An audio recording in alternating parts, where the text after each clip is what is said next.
Hello and welcome to another unboxing. Today I'm looking at a DVD. It's normally a Blu-ray, but today I'm looking at a DVD. It's a film that's only out on DVD. It's a shame they've not released a Blu-ray, but some studios only just do DVDs of some films because they also do the digital version, the download version, basically.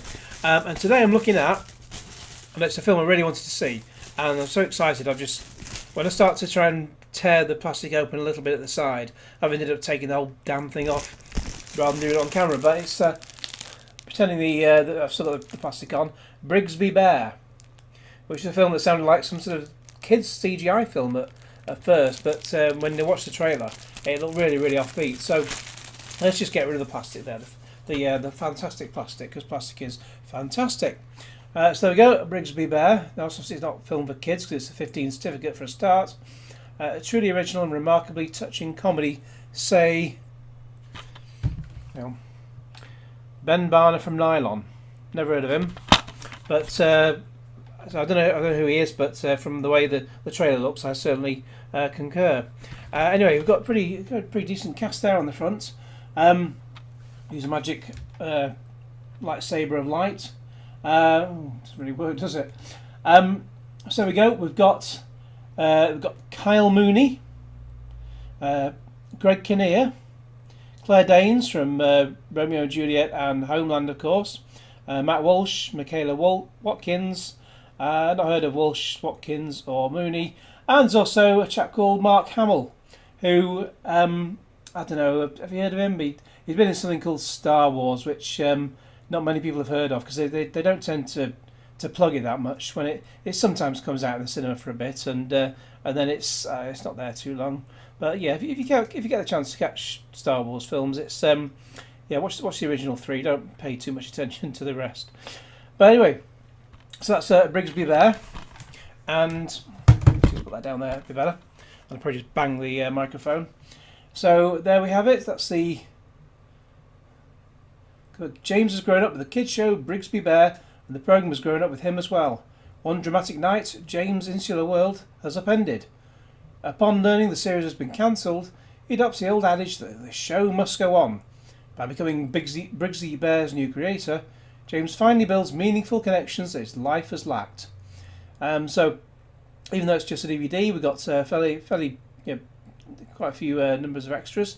Gag reel, The Wisdom of Brigsby Bear, An Evening with Brigsby Bear. I wonder if that's a whole evening.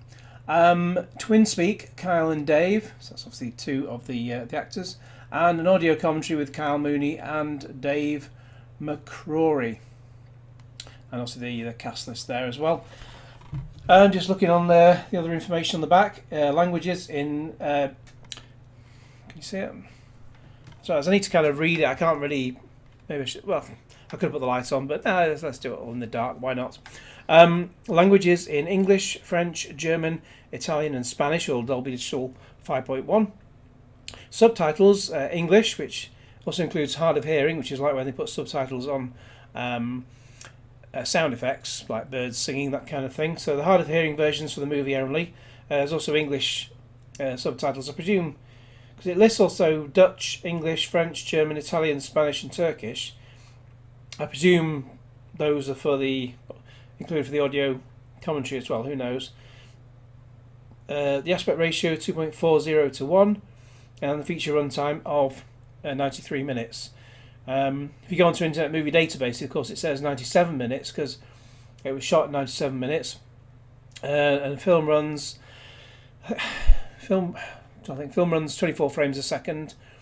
Obviously, PAL DVDs are 25 frames a second. So what they tend to do is sometimes they correct the audio. Well, usually they correct the audio as they go along. Otherwise, the voices would sound a bit high pitched, slightly high pitched, like sort of the original. Like when you might not have noticed it, but when Friends was first shown on TV, it was speeded up a little bit, and so the voices sounded a bit funny. Maybe you just thought that's how they talked. So basically, it's 4%. It's running 4% faster than it was in the cinema. But the problem with this film is like a lot of indie films, and this is what really annoys me. Oh, it's Dave McCary, by the way, not McCrory. Dave McCary, he's the director. What annoys me about cinemas is, of course, they're only showing Black Panther and Liam Neeson and all the big films, but try and get little indie films like this in a cinema, and you know, it's not going to happen. So DVD or Blu-ray is just the way it's going to be. Of course, or streaming services, because obviously it won't. I don't know what the budget is on this one, but it won't have been a huge amount. But it'll easily make its money back, especially through DVD and streaming services, which is kind of what they're looking at anyway. So that's why it's 93 minutes as opposed to 97 on the Internet Movie Database.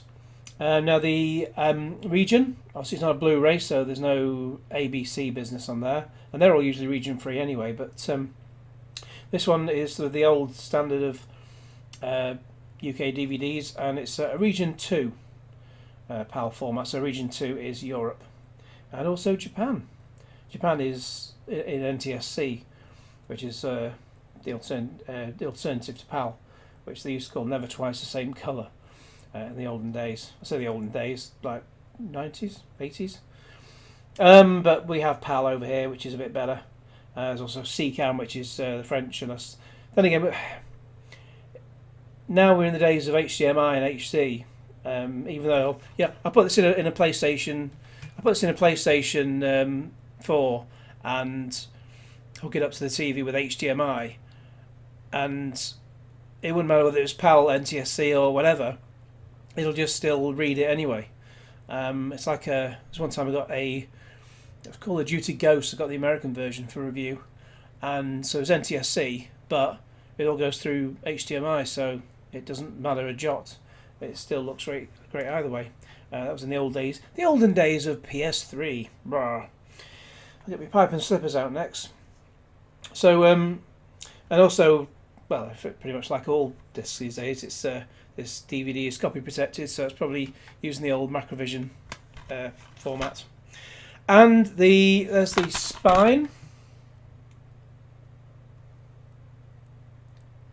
So you get that. Oh, if it decides to go in. It's not going to go in focus, is it? I mean, that's the spine, you get the idea. And the catalogue number, which is what you've been itching for all this time, is CDRJ 1667. So that's Charlie Delta Romeo Juliet. Claire Danes. Romeo and Juliet. Romeo and Juliet. It's a sign. It's going to be a good film. Well, it looks bloody marvellous from the trailer, and you know, I'm really looking forward to this. So anyway, Charlie Delta Romeo Juliet 1667. So that's the catalogue number. I've not been inside the box yet, have I? What have we got? What's in the box? It's just a DVD. Well, it's a shame there's nothing else. No, I don't use the digital versions, any of the download versions, but I mean, you can get it on Amazon. I'll put a link on my review. No booklet or anything, just the DVD on its own. But it's a good thing I'm taking it out of the box, because I'm about to go and watch it right now, because I'm really looking forward to this. So I'll put this online at the same time as my review, and in fact, as I watch this now, it's my birthday. Can you guess how old I am? Go on, put it in a comment on the YouTube on the YouTube page below, and see. Let's see who gets it right. But I'm 21 again.